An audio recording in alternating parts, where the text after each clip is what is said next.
5, 4, 3, 2, 1. Good morning. Good morning, guys. It's Sunday night for us. Monday morning for you guys. Yeah, Monday morning for you guys, man. Yes. We have had a very exciting Sunday. Long day. Yeah, it all kicked off when I left my house without my phone. Yeah. And we were already 10 minutes out? 15? Yeah. Yeah. Now, it's one thing to say, I'll be without it for a day. But we're actually going out of town for 3 days. Yeah, and that's no good. Yeah, so had to turn around. Got back to the church half hour, 35 minutes later than usual. Yeah. And practice was fine. You know, sister... Well, you know what? What? It actually started throughout the week, though, honestly. What? Because even throughout the week, we had some weird activity at the church. Oh, yeah. Yeah, we had some weird activity at the church, guys. It's never happened. All this time, we have not had any issues at the church. And lately, this week, we had some weird activity, people going towards the lock in the back on the side gate, and then we had somebody. I mean, but that's a huge lock. They couldn't do nothing. Yeah, they couldn't do anything. And then we had somebody smoking crack, or I don't know what it was, hitting the pipe. Yeah. It obviously wasn't weed, but it was smoking some type of crystal meth or something right on the front door, you guys. We're just sitting there what are you doing?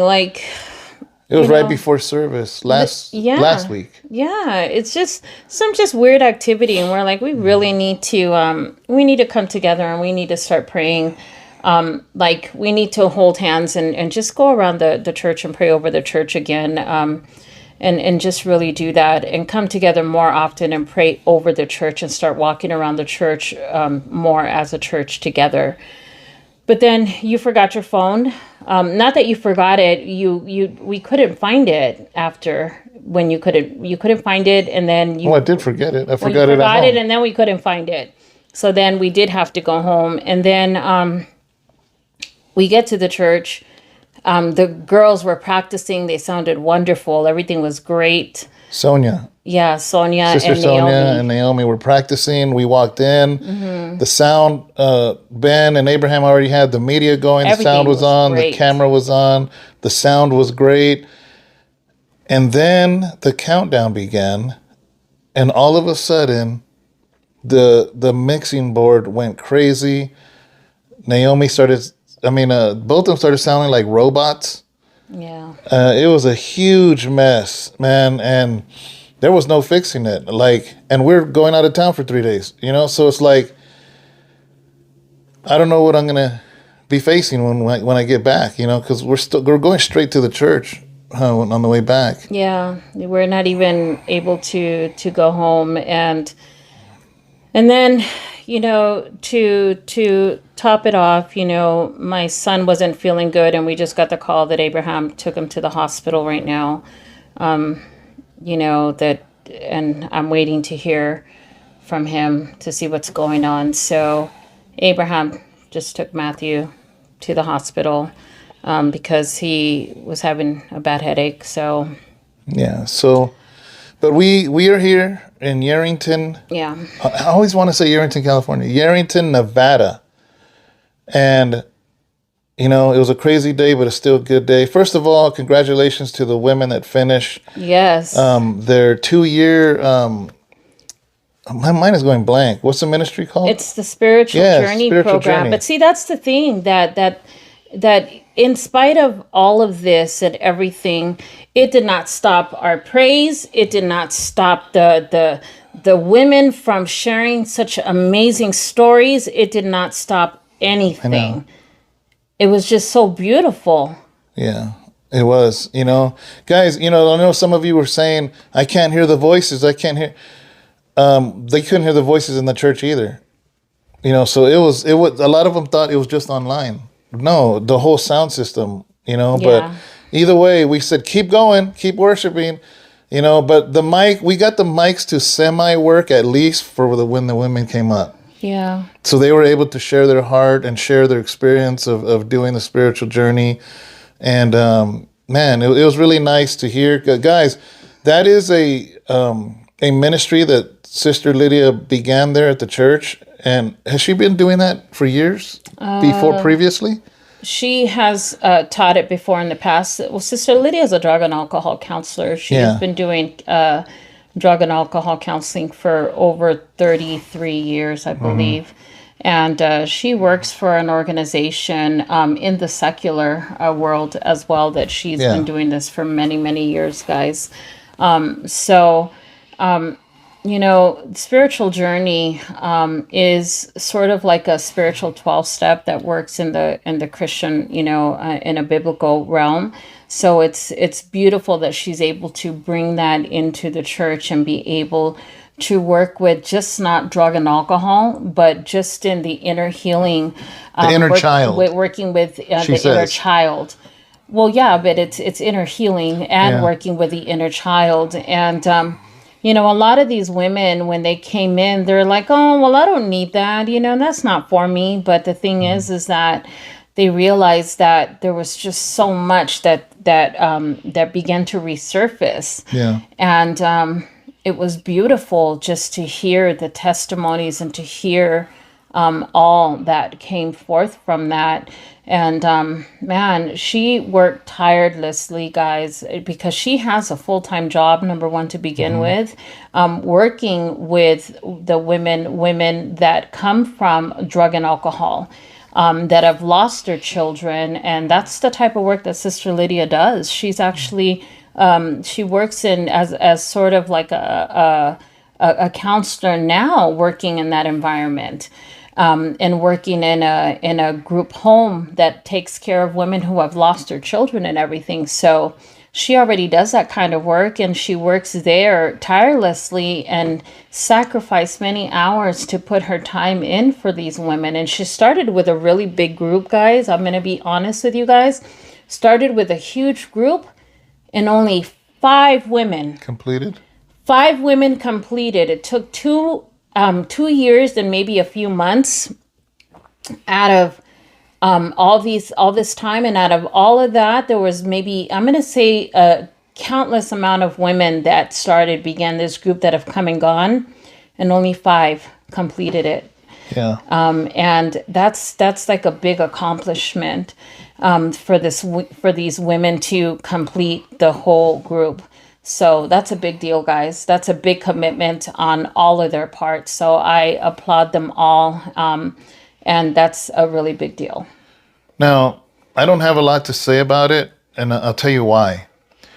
Because it is so focused, so private. Like, it's not like you can just show up and just be part of it. Like, these women have been part of it and shared their lives and trusted each other to share their lives, knowing that it won't leave that group. Yes. So it's not like, for sure, I can't go sit in on it. Neither, you can't just go in. That's what's so important, to the fact that they're about to start a new one next year. Yeah. In the beginning of the year. Yeah. And the men started it also for men a few months ago. Yeah, they just started like maybe about 4 months ago. Guys, I went to 3 classes. I went to 3 classes, and I did not stay. I will say this, because of how busy I am and everything, I did not commit to the full. I kind of came in really, really late on the classes, but I did not commit to it because you guys know how I have such a full plate. But I will say this. I was wrecked. I was wrecked because for so long in my life, I thought that I had been healed from so many things that happened to me as a child. And I will tell you guys that there were moments while I sat at my table and David saw me. There was times where, I just told him, I don't, right now at this moment, I just can't talk to you right now because there's so much on my heart and in my mind. This class that I'm taking, so many things are resurfacing that it's just too much for me to handle right now. And, and I told him, the only thing I can tell him is like, listen, this class is that intense that it's resurfacing so much, but that's what it's about. It's to bring out the things that need to be brought out so that you can have that healing and go through the healing process. And he kind of left me alone so that I can be able to, go through what I needed to go through, and prayed for me about it, and that was it. But it is an intense class. And those are the things that these women spoke about today. I think if you are local to the Modesto area, I would really highly suggest that you come. And if you say like, oh, well, that's not me, then if you're saying that, then I suggest that you come to that class. Well, wasn't there misconceptions at first that it was just for people coming out of addiction? Exactly. And that's what I'm trying to say. If you're saying that class is not for you, I say come, because it is for you. Because I do know this, not about that class, but just about life, right? Is that addiction to drugs or alcohol, that's just a fruit. That's just what the fruit shows from something deeper. So I think to say this is just drug and alcohol, no. No, it's not. This goes deeper than that, from my understanding. A lot of the times where there's rejection, there's people that go through the rejection. There's people that go through we're the enablers. We become enablers of the alcoholic. We become the enablers of our children. We become the enablers of the abuser. We become the enablers. I was an enabler of the people who used to abuse me. I used to always constantly say that it was my fault, that I deserved it. Maybe I did something wrong. I made him mad, and, maybe I shouldn't have been late 10 minutes, from the grocery store. Or, maybe I shouldn't have worn that shirt. Or, I used to say things, guys, like, well, maybe I shouldn't have, said that or stuff. I used to make excuses, and then maybe I wouldn't have gotten beaten up that day, or I wouldn't have ended up with those bruises. But see, the thing is that I would always make excuses for that person hurting me and harming me or hurting my children. And we become the enabler, and we make excuses, and we constantly blame ourselves. Or we blame ourselves. I used to blame myself and always say like, well, my dad was an alcoholic, and that's why he molested me for so long, or that's why, and I carried so much guilt and shame, and, I became the enabler. I made the excuses for everybody. And so I blamed myself all the time. Every time that I got raped and every time that I went through that, I always made an excuse. Well, you know what? It was my fault, that I didn't say anything, or I didn't do this. You know what? We become that one. We blame ourselves for so many things, and we don't realize it. So, guys, this class, there's just so much. We go through rejection. We go through anger. We have so much that we carry within ourselves that we don't realize that we need to let go. And that's why when you have problems in your marriage, when you have problems in relationships, when we have, soul ties, when we have, problems with our relationships with our parents, with our children, and we have so much that we carry, there's a more foundational reason why we have those issues, and we have to get to the root cause of it. And this class allows you to see that. And, I think it's a great way to find that root cause and to help you. So, is that a better way of saying it? Saying what? To describe it? To describe it? Well, I have no idea. I've never been in that. Well, from what I've said, from what I've told you. It makes me think of, I think I shared in a sermon one time. But like you guys know, I like aquariums, right? And I can change the water all I want. Yeah. But there's still a lot of things that can poison the fish in the water. The filter. So I have a 65-gallon tank, and if I empty out 3-4 buckets worth, buckets are like 5 gallons, and put fresh, I take out 3 buckets of water, right? That's 15 gallons. And I put in 15 gallons of brand new fresh water, and I still check it, and it's still high in poisons that can poison the fish. So that's the first level. I think a lot of times in Christianity or Christian circles, all we're doing is just recycling the water, but the poison is still in it. Yeah. And if I want to go even deeper, actually shake the rocks around, and oh man, stuff starts coming up. So then it's like, oh wow, now I'm getting somewhere, right? And say I shake all the rocks and get that stuff out, vacuum that stuff out, or siphon it out, where it just siphons the junk and not the rocks. Yeah. And that's getting somewhere, but the water is still poisonous. But on the side of the aquarium, I have this canister, and it's a filter, right? It has one sucking water in from the tank and a whole filter system, and then putting it back to the tank. Now that's where the gunk is at. That's when I got to go deep. And I mean, that water, when I open that thing, it is black. And as you were talking, it feels like the spiritual journey is like that. It's like a filter. We ain't trying to change your water out. We're not trying to shake the rocks around. We're trying to get deep into the muck of things, So yeah, I mean, but see, I feel like it takes a very special person to help shake, to extract, and it's so important, not just anybody. It needs to have it. There has to be a special tool. Like there's the siphon, that thing that you use. Yeah, the siphon that you use that is able to do that. Yeah. Or the filter machine that is able to do that. And see, and it takes a special type of person. You have to be properly equipped in order to be able to abstract that from you. Well, I'll go even deeper. Is when I open the canister, there's all kinds of filters, right? There's different styles of filters that the water passes through. This filter, all kinds of stuff. They're like sponges of different kinds. Some are bigger holes, some are smaller holes to catch debris. I physically have to get that stuff and wring it out.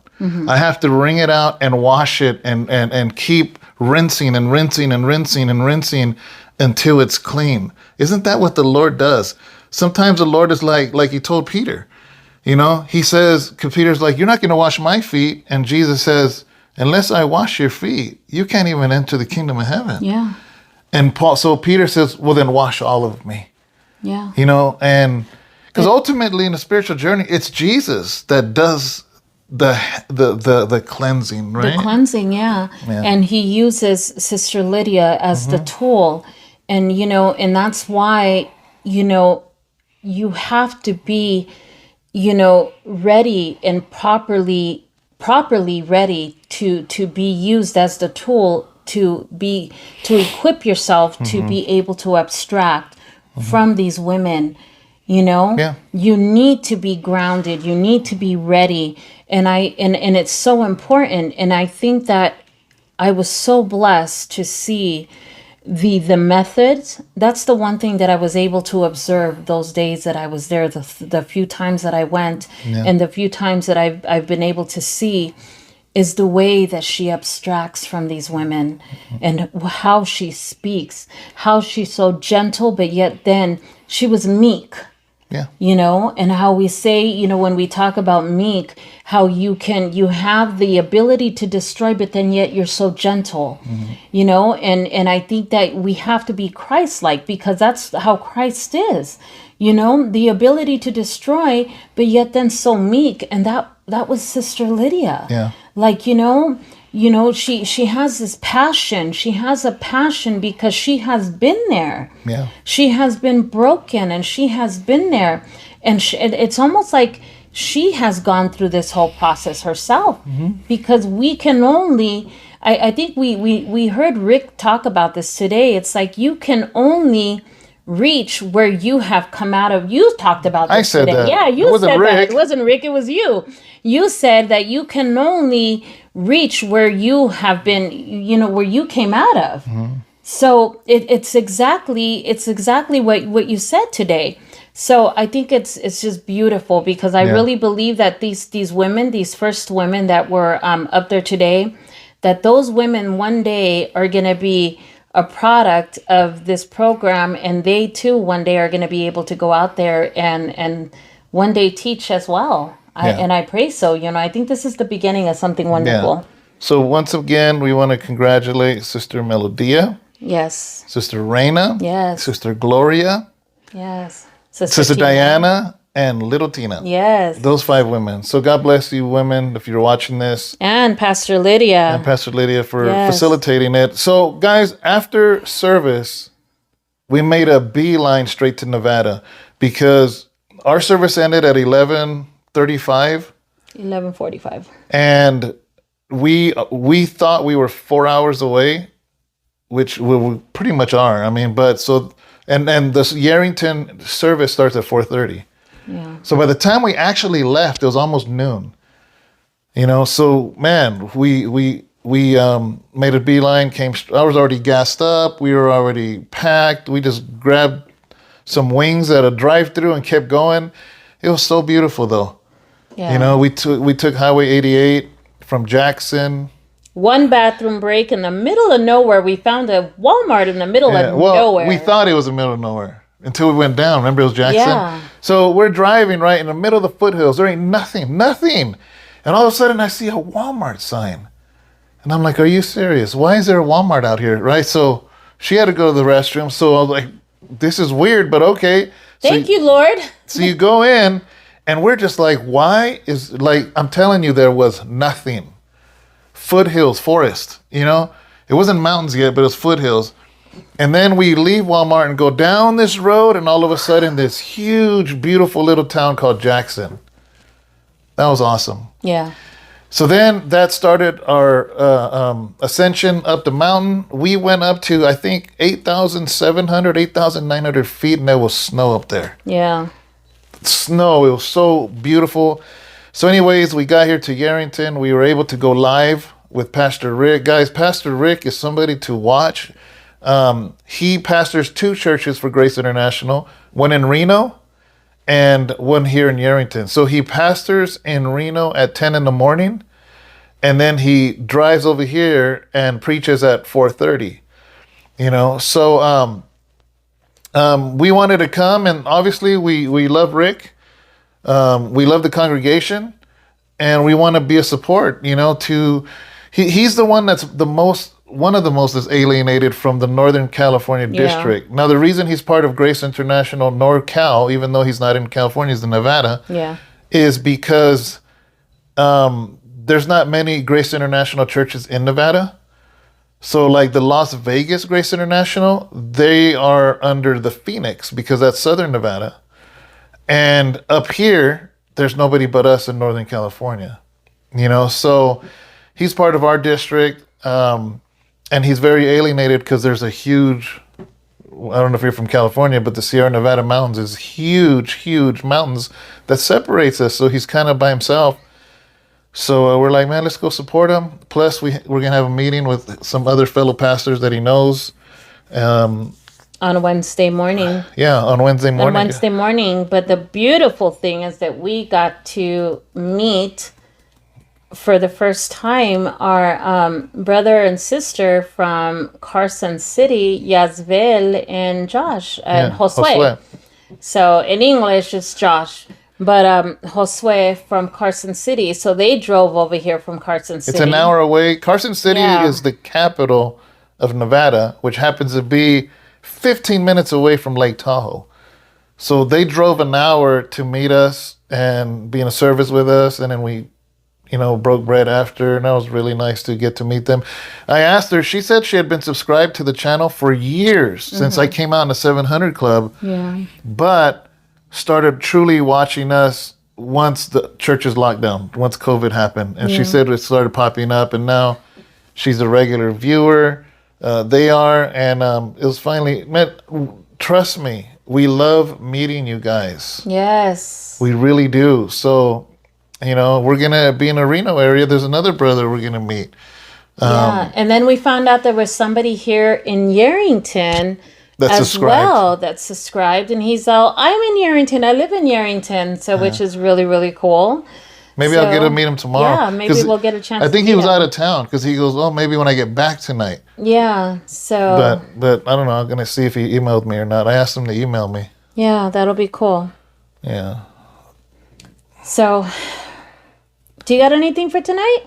What do you mean? We just talked. We already talked. I gave the whole aquarium scenario. You talked. Yeah. We already shared. So, but yeah, man, we're out here. We're going to be in Reno. So if you are in the Reno area, let us know. If you're watching this, today is, what's the date today? The 29th. 29th of November, 2021. If you happen to be watching this, we're going to be in Reno. Monday and Tuesday. Yes. The 30th and then the 1st, I'm guessing? What? There ain't no 31 days. The 29th, the 30th, and then we'll be the 1st will be in the meeting, and then we're leaving the 1st. Yeah. Yeah, because on the 1st is actually Bible study back at House of Rest. So we got to make our way back. Wednesday morning is a pastoral meeting, and then we're going to make our way straight to the church, figure out what's going on with the sound system. Yeah, we need to take care of that. Well, yeah. I know. We got to take care of it before Sunday. Yeah. So, all right, guys. That's pretty much it. Hopefully you got to see Sunday service. If you didn't, make sure you watch it. You might want to... Don't get mad about the sound, guys. You might want to forward the first minutes until you hear the sound because it was really, really messed up. You won't be able to hear any of it. Yeah, give us a little bit of grace, guys. Be understanding with us, please. Please be understanding. Don't criticize us. Please. Yeah, don't. I'm joking. Give us some grace, okay, guys? Why wouldn't they? I know. Why wouldn't you guys? But nobody... Pero por qué? So... Say it like that, babe. Pero por qué? All right, guys. Bye, guys. We love you guys. Bye.